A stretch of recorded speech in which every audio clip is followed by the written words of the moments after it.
What a day. We've got a guest on who is a bee rescuer, and we're going to be talking to him. His name's Rick. And before we get started, as always on my episodes, I have the plant of the episode. And in honor of Rick being a beekeeper, I brought on a Coreopsis, and this is a bee attractor. Am I right about that, Rick? Absolutely. Yep. So the thing about this particular plant, the Coreopsis, is, to keep it full and looking good, you have to pluck the dead heads off. But it's a constant grower, and bees love it. So Rick, thanks for being on today. Appreciate your time. And you are a bee rescuer, but you also maintain bee boxes and hives. And I kind of wanted to talk about the difference between the rescuing and then the maintaining of the beehives. Okay, that's a good thing. Having bee boxes, it's a lot of work. Oh, yeah. It really is. I mean, you gotta keep your eye on them, and the same thing with even rescuing bees. I'll give you a perfect example of rescuing bees. My neighbor came across the street one day and he said, Rick, he said, I got bees over here in my house. Yeah. So I got the ladder and I went over there and I looked up in the eave, and I said, these are scout bees. I said, they're not in there yet. I said, they're looking for a place to go. Oh, you caught them early. Yeah. So what I did was I took a box and I baited it in my backyard, and I put honey and I put sugar and I put syrup in there, and I mixed it up and I set it there. 2 days later, I had a hive in there, and I went over and I told my buddy, I said, hey, John, I just caught your bees. So just by virtue of the smell of the honey and, Yep. and syrup, they go to that. Yeah. Without a queen. They brought a queen with them. Oh, yeah. Yeah. They're like, hey, we found a great spot. Yeah, that's exactly right, because that's what the scout bees do. Gotcha. They were already in the process of looking for a place to go. Yeah. And so I saved him a lot of trouble, because if they get in a house, look, you got some issues. I'm telling you. Yeah, I've seen they fill a wall. Oh, yeah. I mean, look, it can really be major. And you really don't want that. I prefer to, when I'm rescuing, I try to get them out of a tree. I got one a couple of weeks ago, and it wasn't very high off the ground. I cut it off, put it in a box, and I took it over to where my hives are at. And it was easy. But the thing with me is, my grandfather messed around with bees way back in the day, in the 40s and 50s. Yeah, yeah. And my uncles told me this. In northern Alabama, there's a lot of clover, and there were bees on the clover. And he went out there and he seen them, and he took some flour and he put it on the wings of one of the bees. And then he took his watch and he looked at it. And the bees are always a fly in a certain direction, and he watched where they were going. And he stayed there. That bee came back, and it had the flower on it. So he knew, he said, 15 minutes from here at max, I'm going to find a hive. And he started walking in that direction, and sure enough, he found the hive in the trees. The old ways. That's the old ways. Now, my dad, he had about 12, maybe 15 boxes of bees at one time. And I never seen him with a heavy bee suit on. Only thing I ever seen him, he had a headgear and he had gloves, and then I've seen him a lot of times doing it without gloves. Well, it is true that the bees can sense your, like if you're afraid or... Absolutely. Yeah. Absolutely, they can. So Rick, that makes you a third generation basically beekeeper and bee rescuer. Right. That's great, man. And my daughter is actually doing it. I've transferred my information to her. She's working on it, and she's getting there, and I'm very proud of her. The other thing that happens with bees is people say that honeybees are not native to the Americas, and that actually the colonists did bring them here in 1620. I'll be darned. I did Okay. not know that. Right, they sure did. Now, there's different types of bees. There's the Italian bees. There's the Russian bees. There's Carnolian bees. There's the buckfest. There's different types of bees. And for somebody that's going to be, my recommendation is get Italian bees because they're gentle. Yeah. Okay. I had one hive of Russian, and the Russian bees are a little more aggressive. They will produce 120 pounds of honey in a summer. Wow. Whereas an Italian will do 80. That's amazing. So from May till September, you're going to get 80 pounds of honey. Russian, you're going to get, but they're a little more aggressive. It's okay. You got to work with it. Now, now you told me before we came on, you had a little bout with the African bees infiltrating bee boxes, and all you could do, like I guess at a certain point, you can't fight it. They just take over. That's true. Now, let me back up about that. Let's talk about that a minute. Yeah. The Africanized bees were actually developed in Brazil in 1957. They were trying to make a better bee. Well, they really messed up. Okay. So it was like a mistake gone wrong. Yeah, because they're pretty aggressive. They're mean. They're called African killer bees. Right. They can really mess you up. They can hurt you. Now, I had 2 hives that got Africanized. I destroyed them. Yeah. Now, what I could have done was requeened them, but it would have took process of time to do it. Sure. But I just got rid of them because I could tell that there was something different about them, George. Yeah. I mean, they were all over my hands. I had gear on. They were stinging my feet. It's like they knew what to do.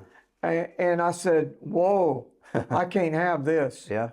And so there was only one thing to do. You got to get rid of them. Yeah. And that's what I did. Now, I've rescued bees, and they've been gentle. So you can't just say that all of them that are feral or wild are all Africanized. Because think about it. All right, now look, you got to do your ancestry. Do your ancestry.com on your own life, and you're going to find out that a lot of you and myself, we came from Europe. Yeah. We're European. I'm from, my grandmother came to America from Hungary. Okay. So, we all came from somewhere. Yeah. Okay. And when you take that into consideration, sure, you just can't, get rid of them, all of them. But the thing is, they're very important for agriculture. Yeah, you were telling me you knew some farmers up around North Florida. Well, they're up in the central part of the state. Yeah. And I mean, look, the thing is, it's very important for strawberries. It's very important for corn. It's very important for oranges. Everything. Yeah, I mean, it's just a general environmental benefit. Right. And I was telling you earlier, some of the larger nurseries that propagate and sell plants and trees, I'm surprised it would benefit them. I'm surprised they don't have like a bee box or 2 on the property. Well, it would be very beneficial. And again, my recommendation is Italian bees. Yeah. They're gentle. They're not going to really fool with you. They're only about their business. Their business is working on the flowers and getting back in that hive and producing honey. Yeah, that's all they want to do. And they produce more. Yeah. I have to say that out of all the animal vomits, honey is the best. Absolutely. So in terms of honey, I was going to ask you this. Now people love orange blossom honey, and those bees, the boxes are primarily just stationed, if you will, in orange groves. That's right. But then bees that just are out, like you said, feral, they can produce a honey that is it's like a allergen honey that helps people with allergies. That's true. Yeah. And to bring that point up, we have a lot of palm trees here. Yes. A lot of palm trees. Okay, those palm trees, they get those white flowers on them, and The queen palm, that Yeah. that yeah that that thing opens up, and you have that huge white display. well, guess what? That thing produces beautiful honey. It's real yellow. It's clear. It's a golden color, and I've actually had some of it because my bees made it. Yeah, And so this is the kind of stuff. Now, I had a Russian hive in Michigan, yeah, and they produced some really good honey. But let me tell you, I don't know what they were eating. Probably goldenrod, maybe. But the honey was really dark. It was dark, dark, dark. It was fantastic. Now, the hive, the boxes that my dad had in Tennessee, I remember him, and the honey was always dark. And he would take the cone and put it in a mason jar. And he just put the whole cone in there and pour the honey in there and put the top on it. And that's the way we always had it. yeah. Now, and I like it. I like to chew on it. Yeah, you can kind of, it's waxy, right? So Yeah. you can kind of nibble it down and then, get Right. all the honey out of it. And that's the reason why the colonists brought it over too, for the wax. Yeah. Plus they were helping, with their plants that they brought with them from Europe. Sure, to propagate. Yeah. Yeah. And makes then sense. a lot of them got loose, they got wild, and that's how all of this got going, because they went feral. Yeah. Okay. Now, again, when you think about honeybees and what they do and how they help people, they're more helpful than hurtful. Oh, but yeah, by far. I think everybody loves bees, and I mean, you think about the difference between rescuing them and then, having a bee box or bee farm.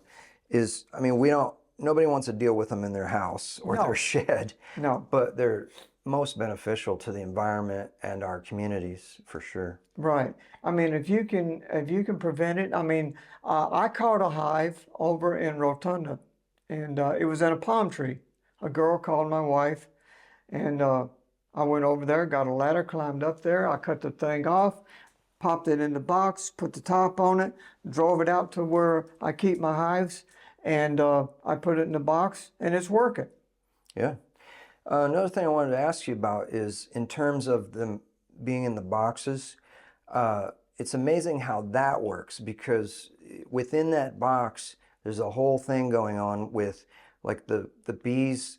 I don't know if they take shifts or whatever, but the bees that you see on the lip of the box, they're monitoring, the bees that are coming and going, making sure they're from that hive, which is amazing to me.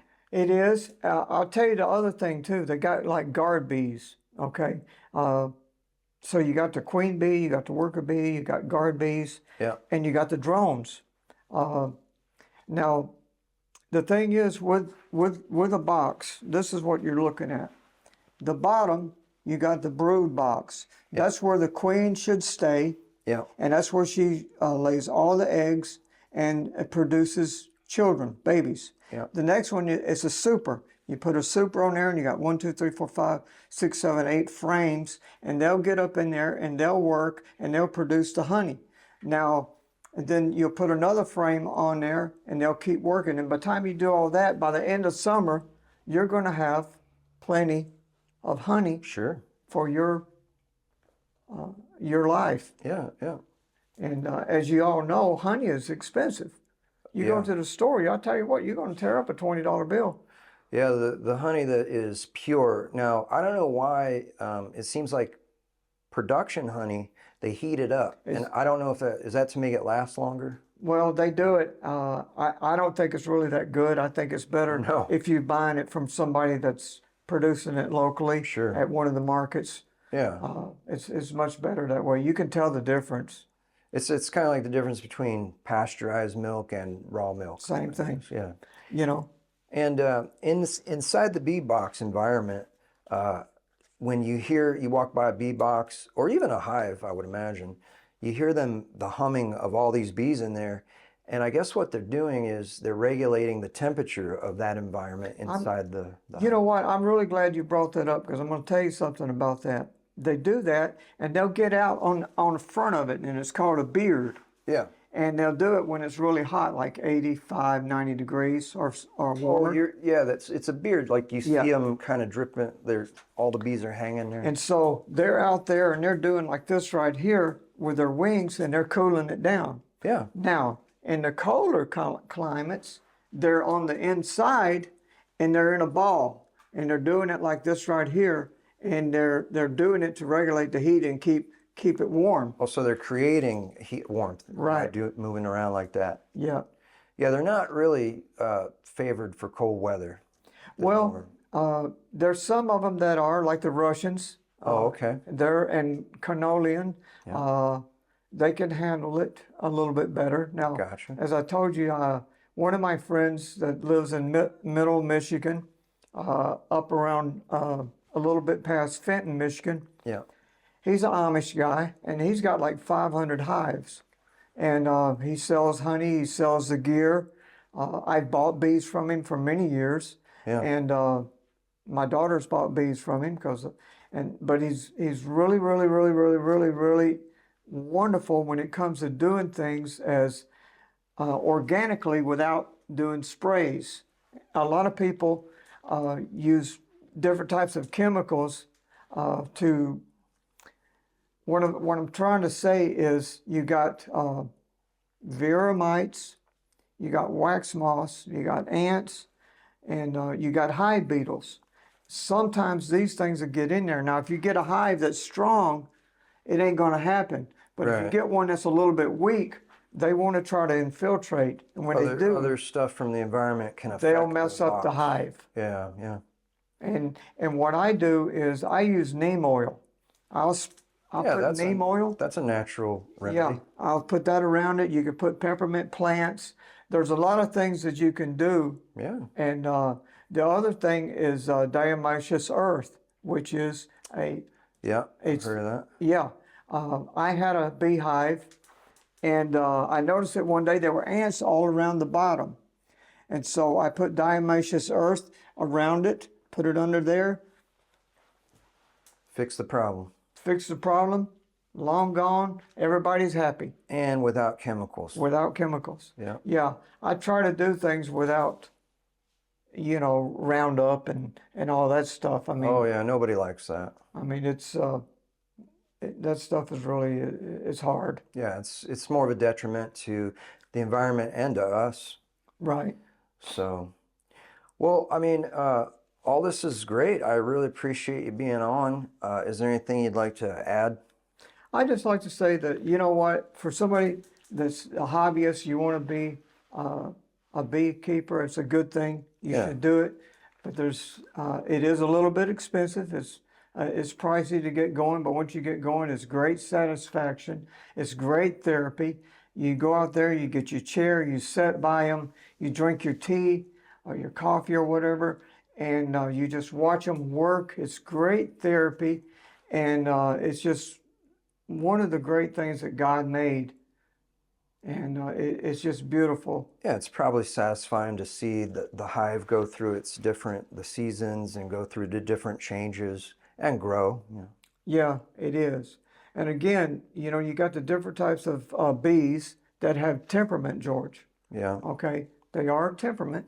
It's just like, Probably want to start out with those Italian bees. yeah, you wanna definitely do Italian bees. I hear you. They're gentle, and anyway, if there's somebody that has a bees, and from here on out, they're gonna swarm. Yeah. Now, if they get in a tree, if they're 30 feet up, probably got to call somebody else. But if they're, Well, yeah, I was going to ask you that. How do people get a hold of you if they've got, people, sometimes you go out to your shed or you're on the back side of your house where you don't spend a lot of time and you look up and you're like, oh, I got a problem here. well, one thing about it, if they're just in the eave right there and it just happened, that makes it really good because you can just scoop them up, scoop them off, and the problem's going to be solved. But if they get in there and they've been in there a while and they get in the floor or something or other, Yeah, then you got to start taking stuff apart. well, you're going to have to get the Sawzall out. Yeah, I mean, that's just all it is to it. I hear you. But a lot of my cards are out. They're passed around different places in town, and you know, Gold Mulch has got some of them. Yeah, And just you can swing by there. look for Rick's Yeah. Bee Rescue. Yep, and that's it. I appreciate that you put Rick's Bee Rescue on there and not like bee removal or anything, because you actually do relocate them and try to keep the hive going. Right. I'm again. They are people that are. They're just killing them. Yeah, I don't really want to kill them. I agree. I really don't. Now, if they get Africanized and they get aggressive, then that's a whole nother story. Yeah, I hear But just the regular Italian mud bees that are out here, look, we got to save them. They're doing a great thing. They're helping our farmers, keeping everything going. and we need our farmers. Yes. These people are they're doing one of the hardest working jobs in America, and we need them. I agree. Well, Rick, thanks for being on, and Thank you. maybe we'll have you back in the future. Okay. Well, thank you very much. Yeah.